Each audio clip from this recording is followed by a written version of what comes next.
Ambrose. Every time I see a little girl, it brings me back to the one from my memory, the blonde girl with the blue dress trimmed with white lace. I'm not sure why that is. Maybe when you only remember one thing, it sticks with you. If only I could remember where I remember her from. I think of her again when I see the little kid on the monkey bars at the playground. It's my first day without the sling in more than a month, and since forever, in a way, because I remember nothing from before the accident. I'm out walking, enjoying my freedom from the tight wrapping on my shoulder. It feels fine, normal, and I need that after 2 weeks of school that were anything but. Normal is the last word to describe a place where you're a stranger in a strange land despite the fact that everybody knows you. That's when I recognize the girl scrambling all over the jungle gym. It's Helen, my half-sister. She's definitely high energy and really kind of cute, crawling through tunnels, whizzing down slides, and just as quickly climbing up again. She's a little too wild, especially up top. I guess she's too young to understand that falling on your head runs in our family. Thought crosses my mind, she loses her grip and tumbles off the top of the twisty slide. I'm there like a shot, catching her and swinging her around like it's part of a game.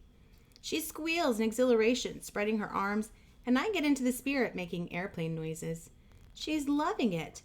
I'm doubly thrilled because my shoulder is holding up fine.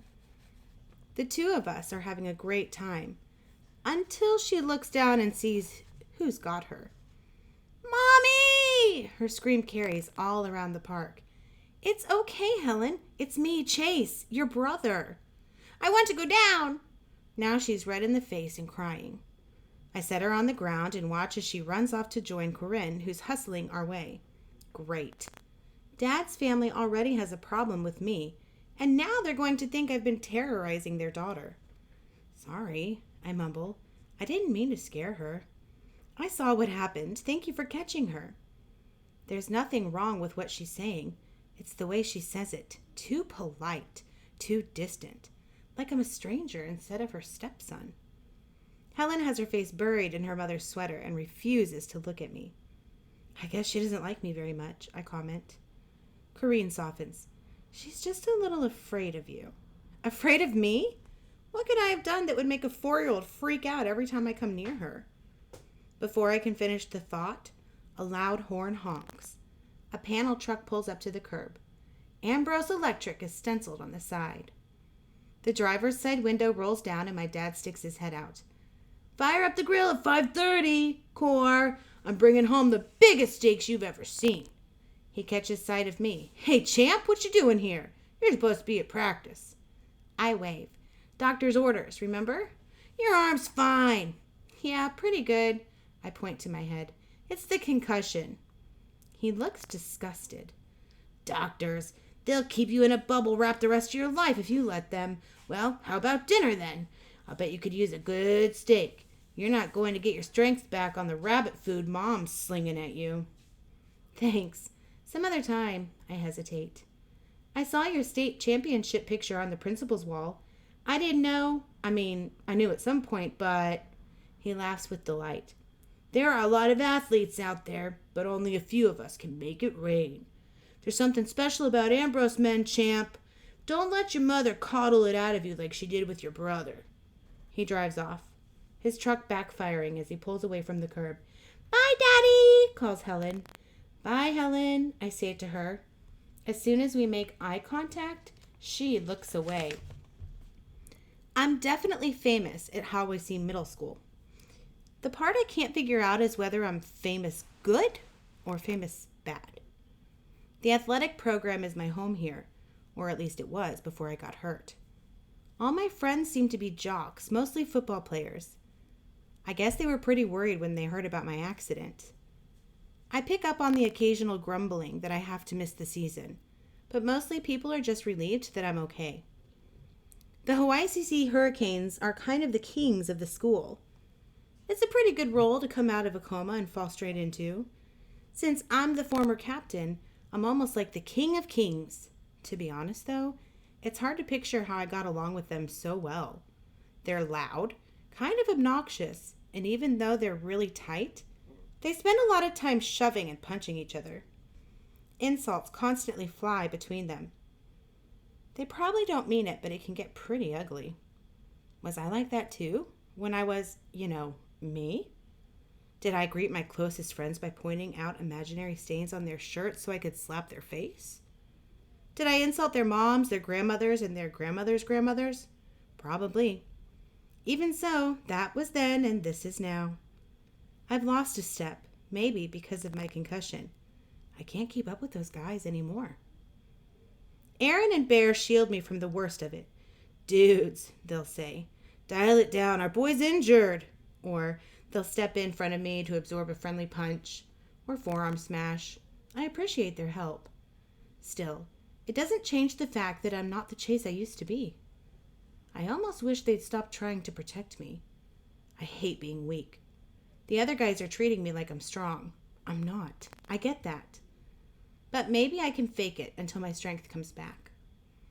In the end, Aaron and Bear stress me out more than any of the others because they ask me all these questions. What do you remember? Is your memory coming back yet? When does the doctor say that could happen? When will you be your old self again? Since I've got nothing else to offer them, I describe the one memory that I do have, the little girl in the blue dress. They listen with great concentration. And? Aaron prompts, eyes wide. That's it. That's the only thing I remember. But who is she? Bear persists. Where did you see her? I shrug. I don't know. That's all I've got. They stare at me for a long moment and then both burst out laughing. I'm annoyed. It's not funny. Don't you think I'd tell you any more if I had more to tell? Don't you know what the word amnesia means? Relax. Aaron puts an arm around my shoulders. We've got your back, boys, till the end. Aside from the football players, most of the kids act kind of odd around me. Conversations end when I enter a room. Faces turn toward lockers as I make my way down the hall. I get that the whole school's heard the story of my amnesia, and they're a little weirded out by me, but that doesn't explain everything. This one girl who's pushing a rolling cart of textbooks, when she sees me walking next to her, her eyes just about pop out of her head. She spins away and slams into the wall of a doorway of an alcove. Books go flying in all directions. She trips on one end and starts to go down, so I grab her arm just to steady her. Then she really loses it. Don't! She squeals so loudly that we're the instant center of attention. I'm mystified. Let me help you pick those. No! And she's gone, practically running along the corridor, stopping and dropping even more books as she escapes. What did I do? I ask Aaron and Bear about it after school, and they treat it like the stupidest question ever. What do you care if a bunch of random nobodies don't like you? Bear demands. It's not that, I tell them. She was scared. Where did that come from? The two exchange a glance. Man, you really did lose your memory, Aaron comments. Come on, guys, talk to me. Bear is impatient. We don't have time. Why? I query. There's no practice today. We've got to be at the Graybeard Motel by 3:30. What's the Graybeard Motel? We've still got 2 months left on our community service, Bear supplies. At the assisted living place on Portland Street, helping out with the geezers and the grandmas. Not everybody's lucky enough to fall off a roof and get excused. I'm on community service? I may not remember much, but I know that community service isn't like getting a detention at school. It's something you get ordered to do in a court by a judge. I struggle to sound casual. The last thing I want to do is come across like a wimp with my 2 best friends. What did we do to get sentenced? I nearly choked on the word. To community service. It was no big deal, Aaron scoffs. We planted a couple of cherry bombs and the piano at our open house. It was awesome. Cops are such sticklers about property damage, like there's a great piano shortage in the world. So we got, I'm nonchalant, but it takes some doing. Arrested? We have to go, Bear insists. Yeah, Aaron faces me. Listen, man, I know it bugs you that you can't remember anything about yourself before the accident. Let me fill in some of the details. Our boy Chase isn't the kind of kid to get bent out of shape. about a bunch of idiots overreacting to a few firecrackers. Firecrackers, what we did what we did. And we got in trouble for it. End of story. End of story, I echo. I'm speaking carefully, almost as if I'm trying it on for size. I mean, nobody got hurt, so what's the big deal? Bear snickers. Yeah, right. Nobody. What's up? Oh, come on. Aaron goes on, is that everybody's jealous of us. I don't blame them. We do what we want and nobody messes with us. Even the adults are jealous because when they were kids, they were probably losers too. So when Fitzwallace or some judge gets a chance to slap us down, they go hard since it's the only revenge they're ever going to get. You can't take it personally. I nod in agreement. It's kind of not fair. Bear grins. Sometimes I cry myself to sleep at night just thinking of all the injustice of it all. I laugh. Aaron and Bear wouldn't cry if you jammed flaming bamboo under their fingernails. They're the toughest guys in the world.